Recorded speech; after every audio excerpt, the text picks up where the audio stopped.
Brasil sobre trilhos. Rodrigo Alvarez fala ao vivo de São Paulo. Rodrigo, como que vão ser os trens do futuro?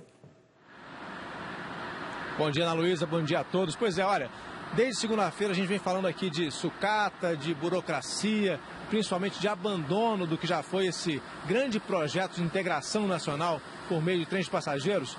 Agora, nessa última reportagem, a gente vai apontar a nossa locomotiva lá para frente para falar. Vou contar para você agora direitinho o que vai ser o futuro dos trens de passageiros aqui no Brasil. Dá para imaginar um trem desses ligando o Rio a São Paulo e depois São Paulo a Campinas? O projeto existe e, se as previsões do mercado se confirmarem, vai custar entre 40 e 50 bilhões de reais, com dinheiro público e privado. Uma viagem sem atrasos, sem aeroportos lotados, sem buraqueira de estradas, para competir com os ônibus e principalmente com os aviões. Mas qual seria o modelo para o trem do futuro aqui no Brasil?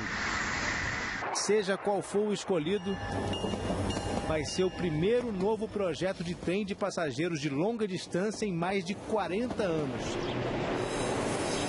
Numa das estações mais antigas de São Paulo, o coordenador do Núcleo de Logística da Fundação Dom Cabral questiona o modelo proposto pelo governo. Para o trem de alta velocidade ser viável economicamente, ele teria que transportar por ano o que a ponte aérea Rio-São Paulo transporta. Dá mais de 25 milhões de pessoas. Então, na sua avaliação, é um erro fazer o trem-bala agora? Nesse momento, não tem dúvida nenhuma que é um erro. Nós poderíamos pensar nele depois dessa década, 10 anos para frente. É um recomeço ou um projeto isolado? Nós vamos realmente colocar esforços no sentido de reativar o transporte de passageiros, ainda que seja nas mesmas linhas que estão sendo expandidas para o transporte de cargas. Estão em andamento 6 projetos de trens de passageiros de longa distância. Em São Paulo, a proposta do governo estadual é uma ampliação das linhas que hoje circulam pela região metropolitana, levando os trens de passageiros para 3 cidades do interior: Sorocaba, Santos e Jundiaí. Existe também o projeto de uma parceria público-privada para ligar Belo Horizonte, Sete Lagoas, Ouro Preto e Divinópolis. E ainda o projeto de um outro trem entre Brasília e Goiânia. Fora isso, estão em estudo outros 14 trechos, ligando principalmente regiões metropolitanas e cidades médias. São projetos nas regiões Sul, Sudeste e Nordeste, que na maioria dos casos envolvem parcerias entre os estados e o Ministério do Transportes. Se tudo o que está previsto for realmente construído, vão ser mais de 3.300 quilômetros de novas linhas até 2020. As próprias empresas vão querer aumentar suas linhas, elas vão querer trazer serviços melhores, elas vão querer ofertar um pacote de valor mais atraente, né? Então, eu acredito que se a gente fizer isso com muita calma,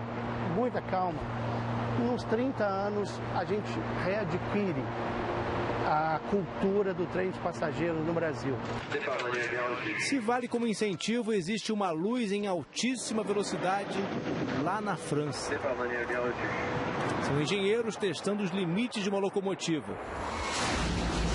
Eles conseguiram acelerar a 574,8 km por hora e bateram um recorde de velocidade.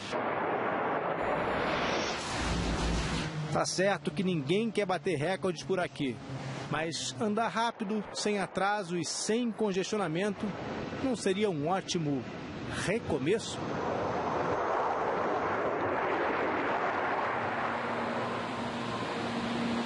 A gente volta a falar ao vivo aqui da Estação da Luz em São Paulo. Aliás, um bom exemplo do que aconteceu na história. Foi inaugurada em 1900 para transportar carga. Na década de 1930 começou a levar passageiros ainda em longa distância. Mas pouco a pouco foi se transformando no que a gente vê hoje aqui, uma estação importantíssima, mas de transporte de passageiros na região metropolitana de São Paulo. O governo federal diz que estuda uma linha de alta velocidade entre São Paulo e Belo Horizonte também, e uma outra entre São Paulo e Curitiba. Mas isso só aconteceria depois desse trem-bala aí ligando Rio, Campinas e São Paulo.